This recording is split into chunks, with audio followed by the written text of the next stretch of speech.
Okay, food forest video.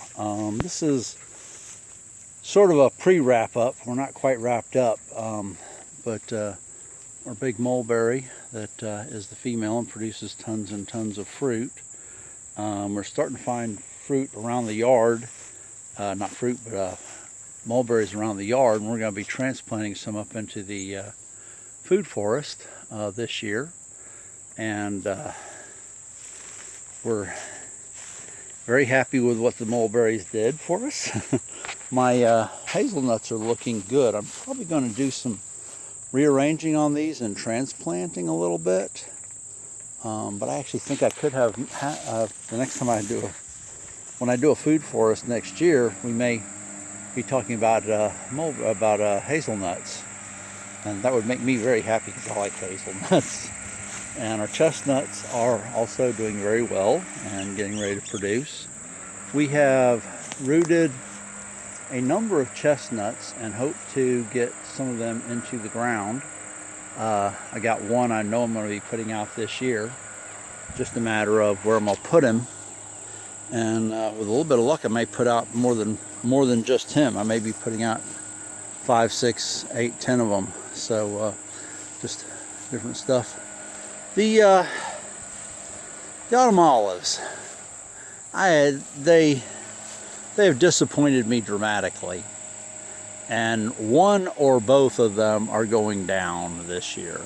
They're just not producing enough fruit to make it worthwhile. They take up a lot of area, and I'm just not happy with them. So they're going down. We're going to do something else in this area. Again, this is where our chestnuts and all grow, so that it may just be replaced by a chestnut. I don't know. But anyway, just some stuff that went well and stuff that didn't go all that well. Woo, got some fussing going on. And we are definitely going to be adding mulberries this year, and we're going to be trying very, very, very hard to get our pawpaws really going seriously this year as well. This one's not doing too well, but the others are looking very good. He may just need some water. He's more in the sun than the others are. And we'll be putting some more pawpaws in. We've had a lot of mushrooms out here, so that's made us very happy. And we got a number of trees that need to be taken down and just start over with something different. Not the chestnuts though. Those get to stay, and we'll definitely be doing at least a couple of videos on the chestnuts this year. I'm going to pause this and go down to my pears. Alright, resume down here. Pears. Our pears did phenomenal this year.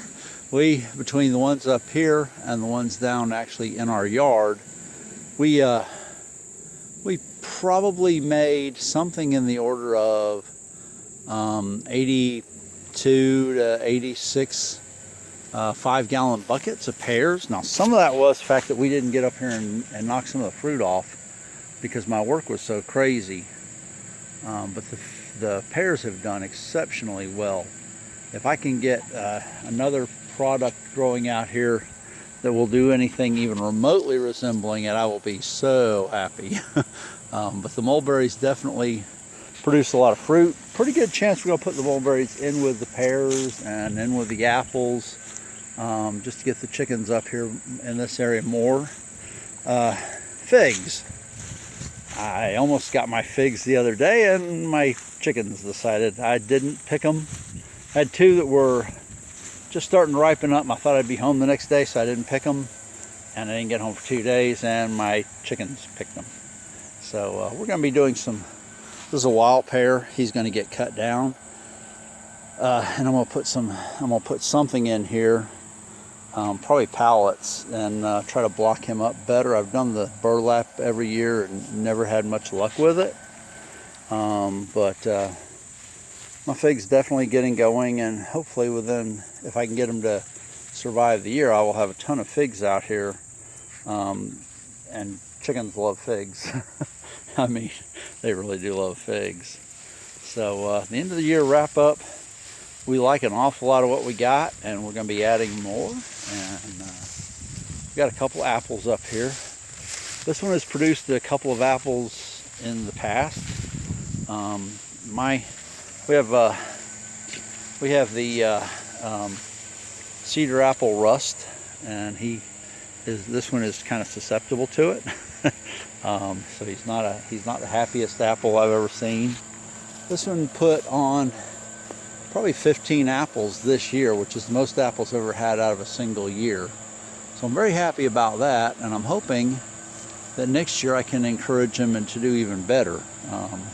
We live not very far from very good apple growing country, but we have, as some of you've probably heard me say before, there was a ton of clay dropped up here from the state digging out a road, and the old man said, yeah, you can dump it here, give me a little money. And the old man that lived here at the time.